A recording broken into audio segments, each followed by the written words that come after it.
welcome to Jessie Bear Book Club.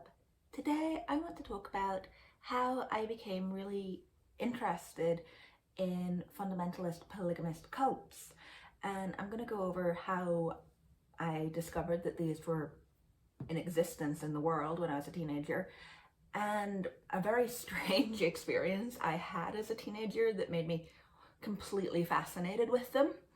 So I grew up in southern Spain and North Africa, quite hippy dippy, and I always kind of had an idea who Mormons were. They were the guys in suits who came to your house and asked you if you believed in God. And I'd seen some, old cowboy movies, so I knew that some of them had more than one wife, but I always thought it was a joke. And I had seen South Park and stuff, so I had a vague idea what Mormons were, but I'd never met any, that never really came into my orbit. I just thought they were something that existed in America, and sometimes you got them in big cities trying to preach. That was my notion about them, until my parents used to go on these really big holidays to South America for 3 months at a time, and I would stay in Spain with my stepbrother. And when they'd come back, they always had hundreds of photos on digital cameras, and we never really looked through them all. And then one time my granny was over, it must have been like early 2008, so maybe January or February 2008, and we got one of those digital photo frames where you put the chip of your camera into the photo frame, and then it goes through the photos as a slideshow. So I was sitting next to my granny, and we're looking at the photos, and lots of them are photos I haven't seen because there's so many of them. And all of a sudden there's these photos of girls in prairie dresses walking beside the road. And I'm like, oh my God, what are these? And they like slide past, there's maybe 5 of them. And I'm like, what are these? Like, oh my God, Mom, like she was in the kitchen. I was like, Mom, what are these? And she's like, oh, they're Mormons. Like, oh, it's no big deal. They live like down there.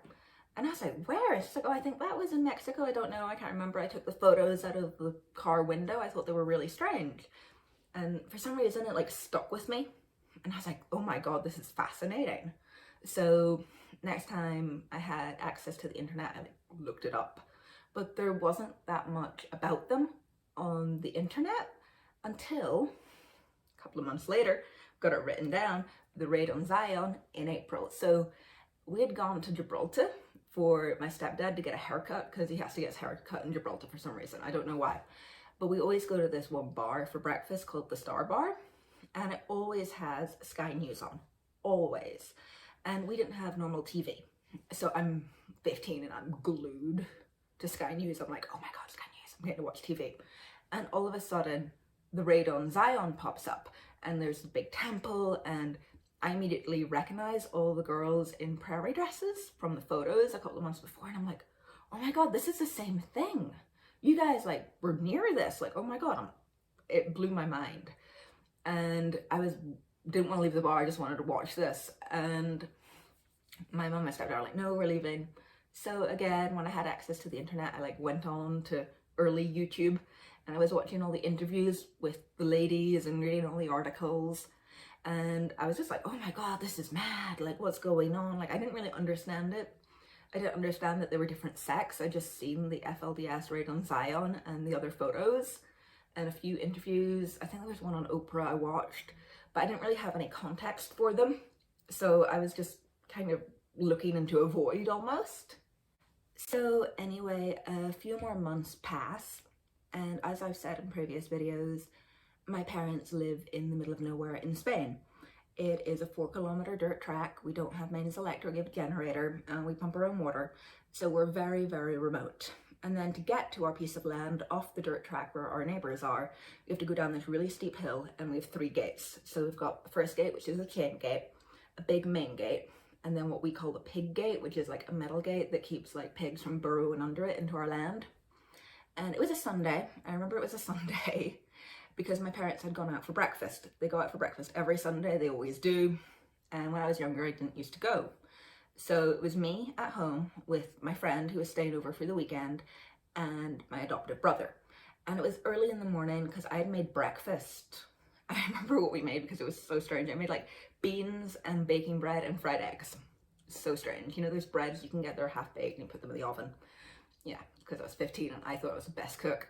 And we'd just eaten breakfast. It was probably late May, early June. And just finished breakfast. We're in the living room like chatting, and we have a screen door. And all of a sudden, through the screen door and the little window beside it, I see all these people in the garden, like loads of them, and they're all kids. And I'm like, what on earth is going on? Sammy, like, we gotta go out there. Like, how did these people get here? So we go out, and there are two women.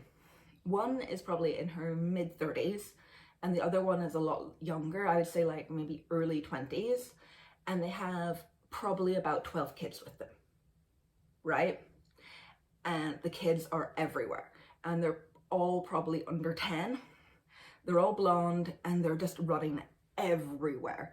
So I'm like, oh my God, some of them are chasing the dog, some of them have got on the trampoline, some of them are trying to like walk around the side of the house, and we have like a big fence where like all the work stuff's kept, and they're like walking and trying to climb over the fence, and we're just like, oh my God, like get down, you could hurt yourself. There's like a tractor over there and a digger and like chainsaws, like don't go there, like your little kid, don't. So we go out, and there's the two women, and we're like, are you guys lost? Like what's going on? Did your car get stuck?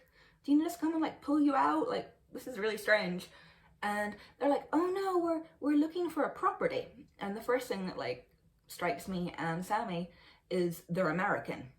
And you don't get very many Americans where we live in Spain. You get maybe the odd one, but on a whole, they're not very common. So when you do meet an American, it stands out a bit.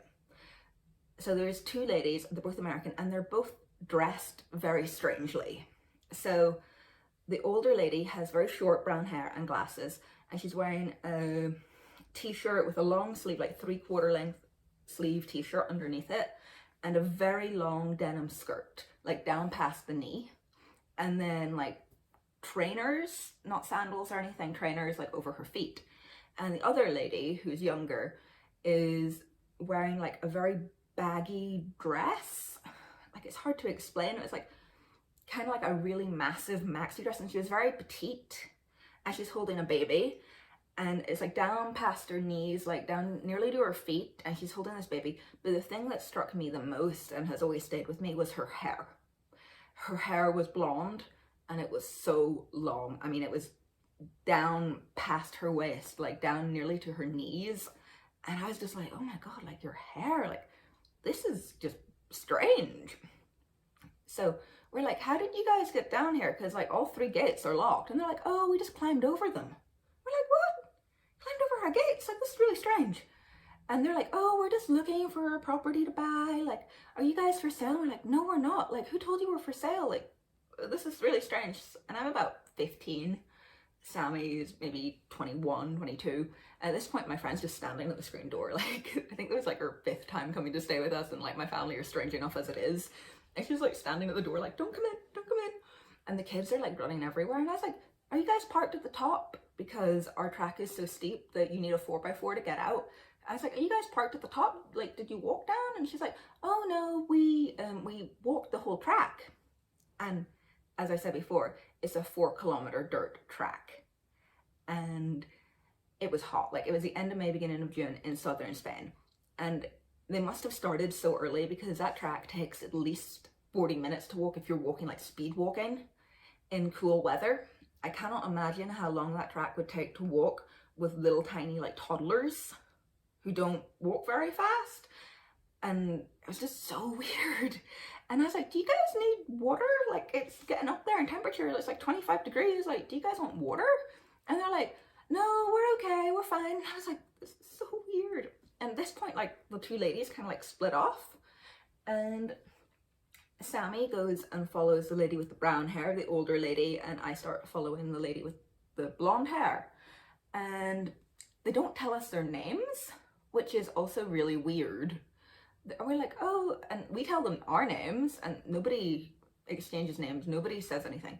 The kids are just running around like crazy. And I'm like, could you mind getting your kids and telling them that they're not allowed over there, and tell them to get out of the out of the sandbox and out of the trampoline, and just like, we'll walk you back up the hill if you're lost. And she's just like walking around like holding this baby like on her hip, and she's just like walking, like not really saying very much, and she stops. And we have a very nice view of the mountain from our land, And she just like stops in the middle and she's looking up at the view and she's like, "Isn't it marvelous what Heavenly Father has created?" And I was just like, what on earth is this? I'd never heard anyone use that word before. I was just standing there like, this is the strangest thing. Like, can these people just leave? And I'm like, can you just get your kids? Like, just get your kids. Like, and I was like, you guys have loads and loads of kids. Like, are they all hers? Because like this girl is only probably about the same age as Sammy, like about 22. And she's like, oh no, like a lot of them are mine. And I'm like, you're only a couple of years older than me. Like, this is weird. And I was like, are you guys sisters? Like, what's going on here? And she like went really quiet and she was like, we're sister wives? And I was like, what's that? Like, it all just caught me so unaware. I'd never even heard the term sister wives before. And I was like, this is so weird. And we're like, okay guys, like, you need to leave. And they're like, do you know anybody who would maybe sell us a property like around here? We want to move to Spain. And our neighbors at the time, so if you went up the track and like down a bit further, our neighbors were selling their land. So we're like, oh, they're selling, but they're not there at the minute. They're like in England. And they were like, oh, well, maybe. And we were like, oh, well, you can look them up. And I think we gave them the name of the estate agent at the time, like White Village estate agent or something, that were dealing with their property. And we started walking them back up the track, right? So as I said, there's like 3 gates. So we're opening the gates, ushering all these people through, and like it takes so long to get them back up the hill, like so long, and we're closing the gates, and we get to the top of the road and there's another woman waiting, and she's probably in her late 20s and she looks very much like the blonde woman, and she's just waiting there. And we're like, this is getting weirder, guys. Like, there's all these kids and this is just getting really strange. Like, at this point, me and Sam are like, please just leave. Just leave. Like, this is so creepy. Just leave. So they start walking on along the track and we walk down the hill again. And I'm like, I don't know what that was. Like, Sammy, like, did they say anything? Like, and I'm relating about the sister wives, like, what was said. And he was saying, it's like, yeah, she kept, like, the other one kept mentioning about, like, God's creation and, like, wasn't nature where, like, children were meant to flourish? And we're like, but they weren't hippies. And where we live, there are a lot of old hippies, and there's a few communes and stuff down on the other side of the valley. So I have met people with lots of kids. I've met people with 9 kids, 13 kids. You know, both my parents come from 5 children, like, homes. My boyfriend has 5 siblings. So, like, there are big families out there. And we're just like, this is really weird. Like, this is weirder than anything either of us have experienced. And there was, like, definitely a religious aspect because both of them were talking about God. And we just, like, go back down home and we're like, okay, we'll just wait for, like, Mum and Paul to get back. And I don't know, but that experience really stayed with me, like, really deep down to my core. I don't know why, but it stuck with me because it was so strange. And my parents get home and we relate all this to them. We're like, did you see them on the track when you were driving back? Like, where did they go? They're like, oh no, we didn't see them. And I'm like, okay, like, maybe they just went to get pens? Like, I don't know what they did. Like, did they go into, like, the other estate? Like, above us, there's a hunting estate, like a private hunting estate. And we're like, did they go in there? Like, where did they go? So I think it was about a week later, we went up to the village, and I think I went up for breakfast that Sunday because I was like, oh, I'm not staying there in case these people turn up again. So we're having breakfast and we run into some people we know, and they live on the other side of the village. So if you come up on our side, there's like another side, you go down that hill. And these people live down there in like another like campo, like down the track type thing. And I start telling this story about what's just happened to me. And they're like, yeah, they turned up at our house. And I'm like, what? And she was like, yeah, they turned up at our house. Like a couple of days later, I think it was like Tuesday, they turned up this woman's house. Exactly the same thing, like looking to buy it, like looking to see if anything was for sale, and the kids were just like running rampant. And I was like, so strange. And then they were never heard of again. Never turned up again. So weird. And whenever I talk to my adopted brother, he says that as well, like it stuck with him as well because the whole experience was so odd. But the weirdest thing is when people turn up looking to buy property, normally, you know, they find somewhere, oh, they went for a viewing here. you do get the odd person who turns up and go like, oh, do you know of anywhere for sale? These guys were never heard of again. So it's just so strange. And like, they were American, they had all these kids, there was like 3 women, no men. Like, all the references to God, and the sister wife reference always really stuck with me. Because I'd never ever heard that term.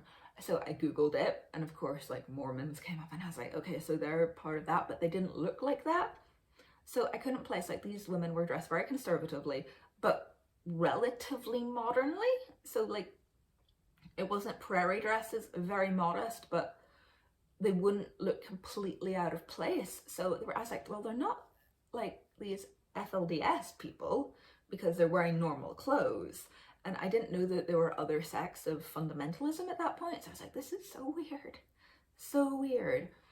But, you know, time passes and you forget about it a bit. And then I watched a documentary on Channel 4 called, I think it was called Meeting the Mormons, about a Mormon missionary. And they kept advertising it. And my dad thought it was so strange. He was like, you can watch that in your bedroom. You're not watching that down here. So weird. Why are you interested in this? And I was like, because this happened to me. So watched it and I was like, ooh, like this is a thing, like, but it's not the thing that I thought it was going to be, because I was like referring it back to my own experiences, and they didn't touch on polygamy or anything. So I was like, okay, it's weird. And then I think I was over at my aunt's house and I was watching TV. I was house sitting for her, and there was the show called Sister Wives, and I was like, that's a term. That's a term I've heard. So I started watching Sister Wives, and I just thought it was so weirdly gross and disgusting. And I was like, okay, so there's another cult called the AUB, but of course they didn't mention it in the show. So I'm like Googling things and trying to piece this all together in my mind. And I'm like, could these people that turned up at our house be members of this? And then I think we had a Fire Stick, which was, you know, hacked. So we typed in, like, I typed in on Kodi just polygamy to see what came up, because I was so like curious, and Escaping Polygamy came up. They'd only put out at that point 2 episodes, so I was like very quick onto it, and I devoured that show, and it taught me so much. And from that I became really obsessed watching YouTube videos. I watched all What Love Is This? Polygamy, What Love Is This? Really great little podcast. It's a bit biblical, but you know, some of it's really good. I prefer the interviews to the other stuff, but it's really good. And I watch Amanda Ray, who was on Escaping Polygamy and now has a really good YouTube channel as well. I watch her every week. Also, after I discovered Escaping Polygamy, I watched 4 Wives, 1 Husband, which was on Channel 4. I think you can now watch it on Netflix as well. I also watched, written down, Under the Banner of Heaven, that documentary.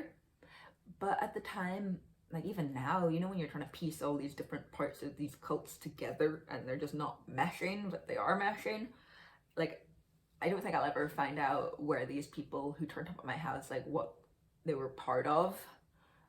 But it just stuck with me so much. And because of that, I have read so many books. I've got a little sample down here. I will show you. I've got these books, which I've reviewed all of. Actually, I haven't reviewed Stolen Innocence yet, but I'm going to read it. And I listen to them on audiobook as well. And I don't know, I just think it's so horrific that this sort of abuse can go on in a first world country and go unnoticed. And I think that's why it stuck with me so much. And I think also because so many things happened, like one after another, seeing my parents' photos, then seeing the raid on Zion, and then the big one, these people turning up at my house, was just the catalyst to make me really obsessed with this behavior. And as someone who lives on the other side of the world, who's never come across this, I find it so incredibly strange that something like that happened in the middle of nowhere in Spain. I mean, it wasn't like in America somewhere, it wasn't in Mexico, it was in the middle of nowhere in Spain. So I think I was destined to be extremely interested in this subject. One of the best books for actually, I think, explaining polygamist cults and the breaking off of polygamist cults was definitely Born in Polygamy, a true crime autobiography by Rebecca Kimball. It explains all the separation of the Kingston group the AUB and the FLDS, which used to be called the Johnson Group. So I'd highly recommend that if you want to understand the history. It also explains the breaking off of the LeBaron Group. It really helped me kind of piece together where all these cults had come from after polygamy was banned by Utah in the Mormon church. But that was just my little, snippet of information of why I'm so interested in polygamist cults. I did mention on one of Amanda Ray's live streams on a Sunday night that I'd had this experience, and a few people said that they'd be interested in hearing about it. So I thought I'd tell you guys about it. I am now going to go and watch on Discovery Plus Keep Sweet, because I've been very interested to find out what's going on with the FLDS since Warren Jeff's been in jail and all their houses got destroyed. If you guys are interested in any of my reviews of polygamist autobiographies and escaping polygamist autobiographies, you can find them on my autobiography playlist. Remember to like, comment, and subscribe.